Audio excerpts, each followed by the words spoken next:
Hello, everybody, and welcome back to another episode of Adam Bergman's Money Makers, where we talk everything personal finance, building wealth as it relates to your own financial independence and hopefully generational wealth for yourself and your family. Today, I have a great video that I wanted to cover. Before I start, none of this is financial advice. Everything is purely entertainment and educational purposes only. Today's video will be about PALANTIR, ticker symbol PLTR.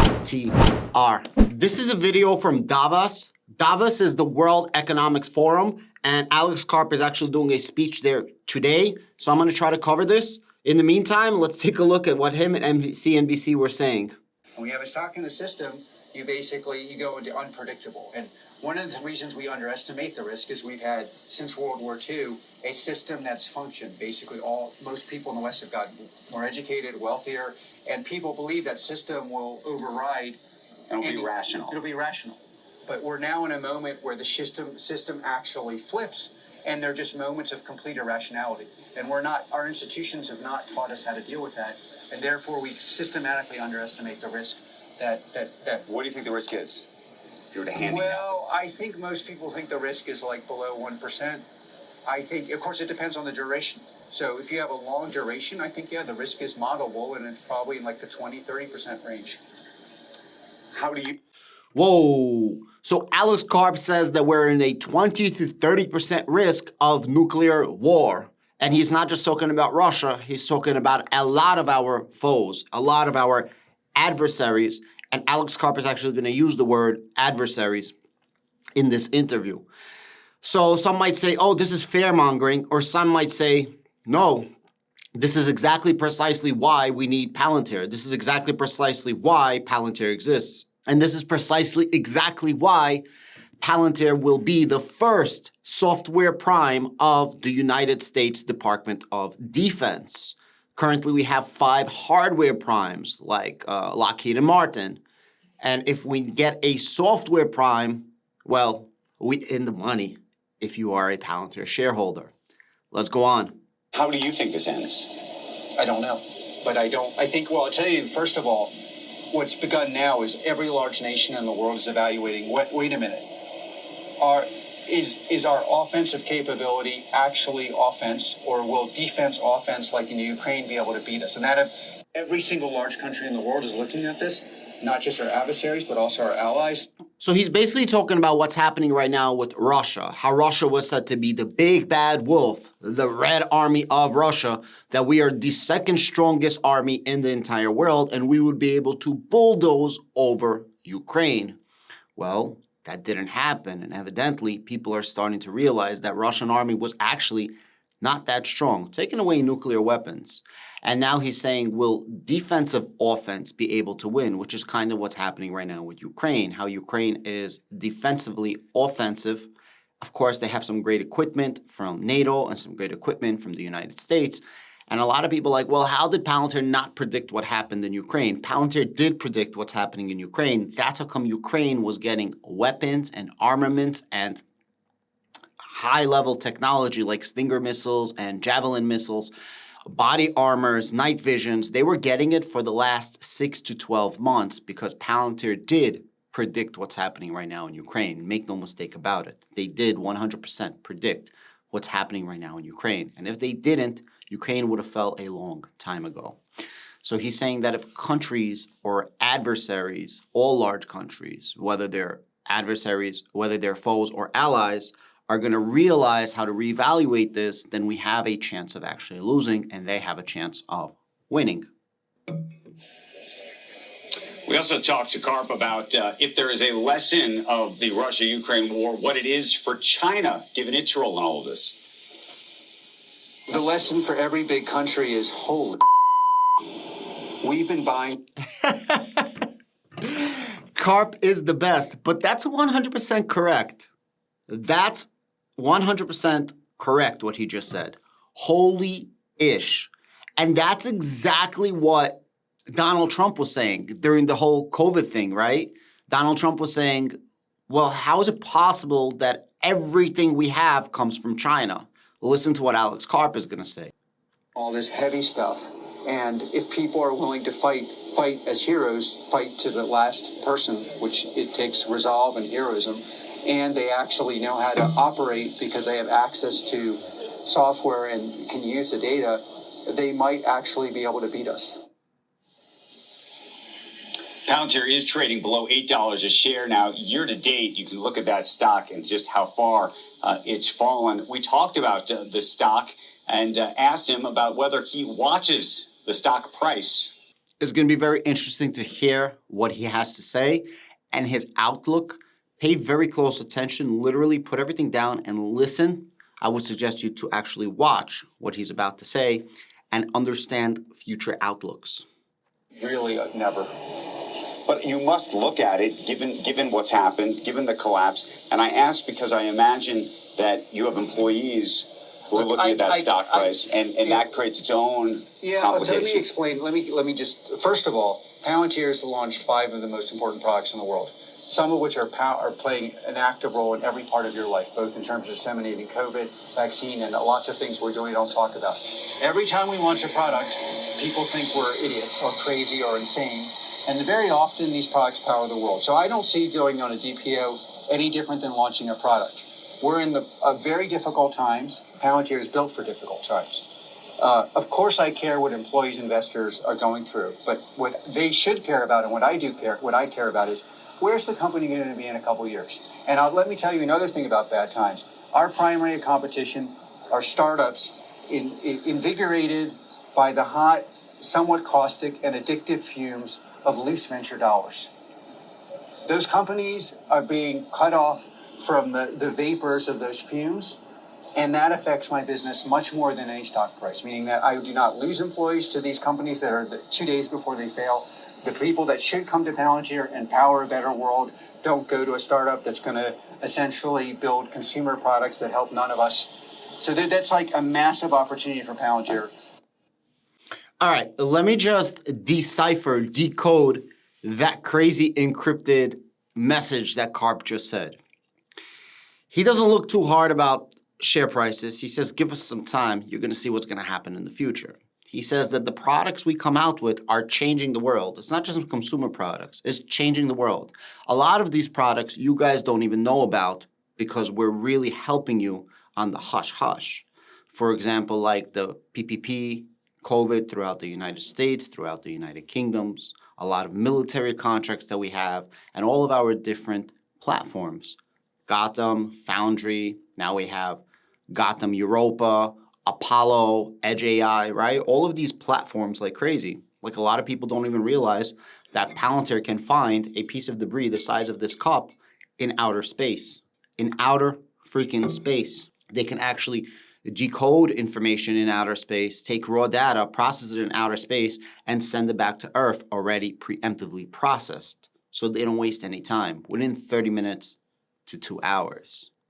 KARP also says that during bad times, we thrive. Why do we thrive during bad times? Because a lot of things that we do is for the military, for the government, for the federal government, state and local governments. And this is needed. And the more there are bad times, the more Palantir is needed. He also says that he has employees. His employees, he's not worried about his employees who are the best in the business because of the stock-based compensation that everybody is complaining about.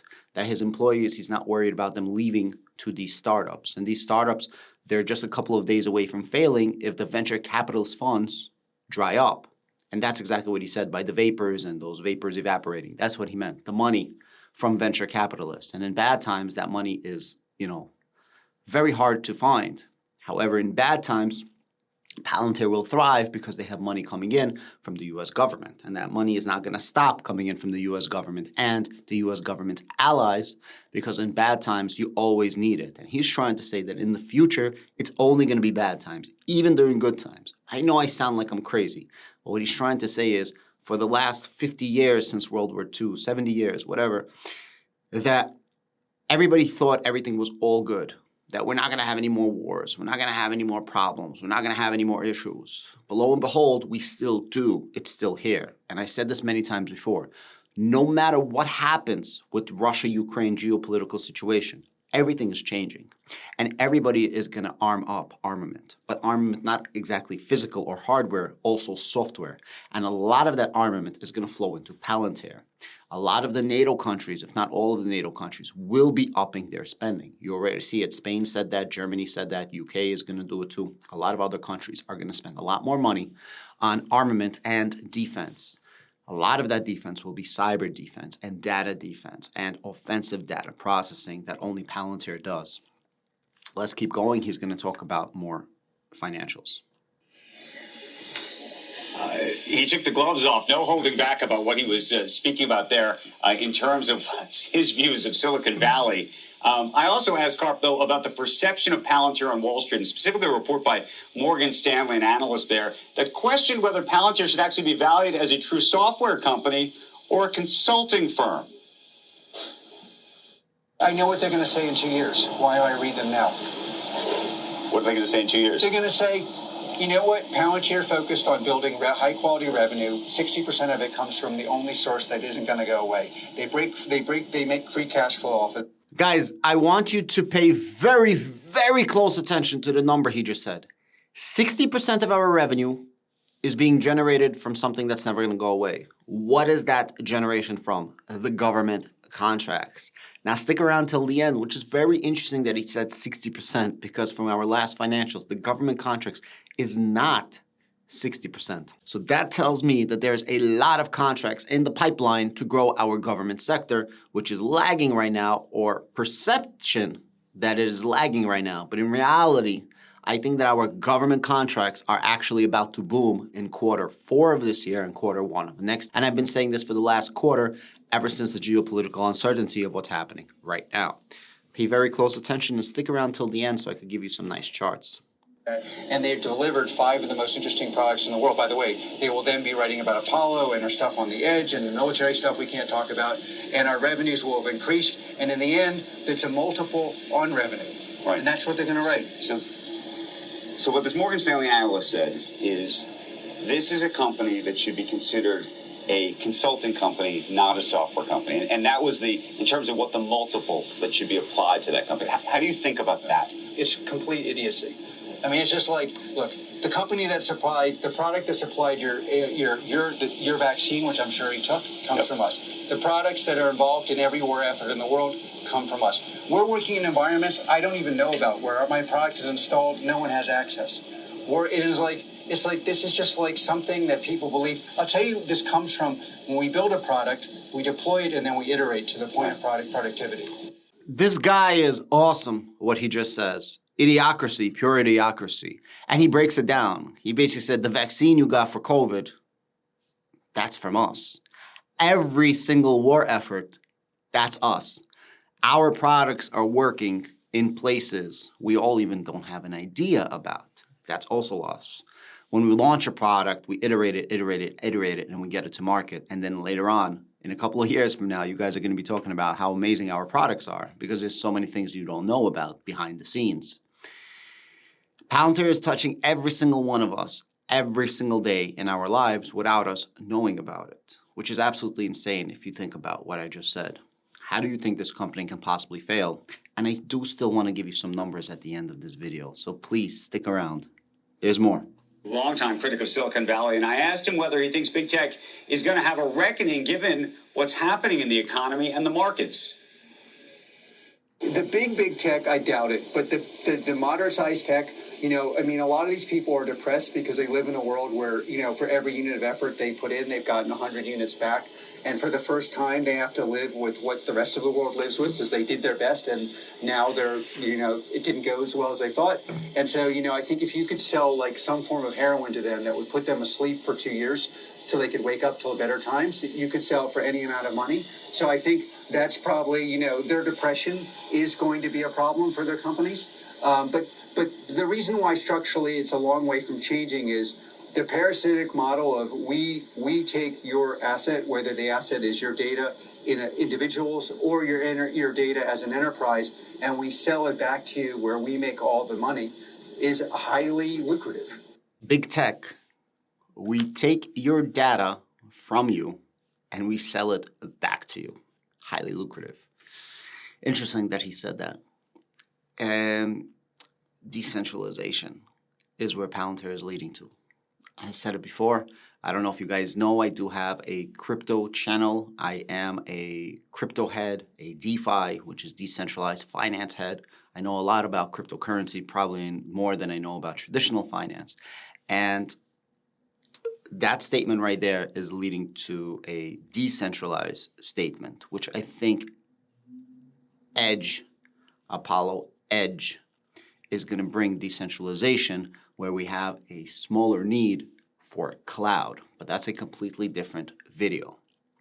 I promise to connect the dots over here, and I promise to show you something really cool. You remember where KARP says that 60% is going to come from government? Currently, we don't have 60% from government contracts. Currently, we have around a 50% from government contracts. It's hard to decipher U.S. government contracts with world government contracts compared to U.S. commercial versus world commercial. But if you take just U.S. government contracts and you take just U.S. commercial, it's around 54%, not 60%. The total amount accounted for government contracts was $241 million, while the total commercial contracts was $205 million. 54% is not 60%, and that is going to accumulate to an additional 10% in government contracts, at the very least, if he said 60%, not taken into account global. And I want to leave in a final thought, and this is very, very important. You know how people are saying that the economy sucks right now, we're in a recession, we're in a bear market, and the worst thing you could do is have margin, right? You don't want to have any debt. You want to have money coming in. You want to think about the future over the next year, things like that. Well, the same can be said for a company, for a growing company. Palantir has $0 of debt. Palantir has $2.3 billion worth of cash. Palantir has around $50-something million worth of gold bullion, actual gold, and Palantir has billions of dollars coming in on reserves, like contracts that they still got to fulfill that are already coming in. If Palantir was a human being, if Palantir was one of us, in these times, Palantir would be bulletproof. Palantir is not going to go out of business. I have zero doubt in my mind Palantir is going out of business. I do believe Palantir is going to thrive. None of this is financial advice, purely entertainment and educational purposes only. But guys, you can hear the interview. The numbers speak for itself. No debt. They're responsible for the COVID relief. They're responsible for preemptively predicting Russia is invading Ukraine. They are responsible for supporting the United States and their allies. You can't deny that Palantir is growing. You can't deny that they have some amazing technology. You can't deny that they have an amazing moat. Me personally, I am taking advantage of buying on the dip. I'm literally buying on the dip for my son's account as well. My son is 8 months old. Palantir is a monster, once in a lifetime opportunity. Palantir for me is the same as Algorand for crypto. It's so under the radar, and what's happening right now is an absolute gift.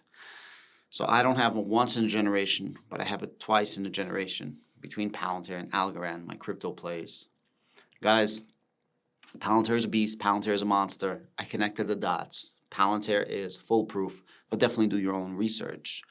It might go down lower. It might go up.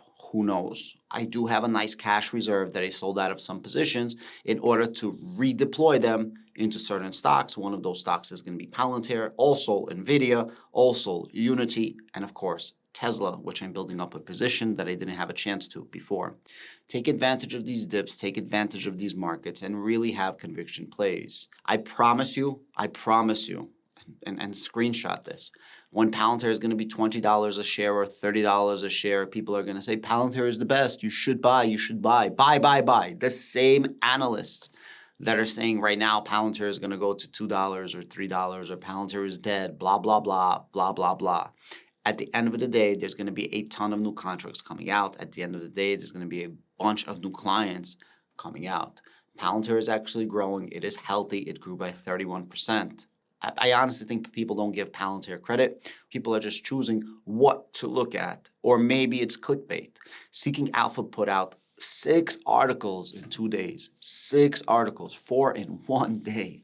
I literally couldn't even read through all of them. That's how many articles. Why? There's a lot of clout on Palantir's name. Whether pro or con, Palantir definitely brings in the eyes and the heirs. And I urge you, I highly, highly urge you to click this link right here to get some more information about Palantir. Thank you and have a great day.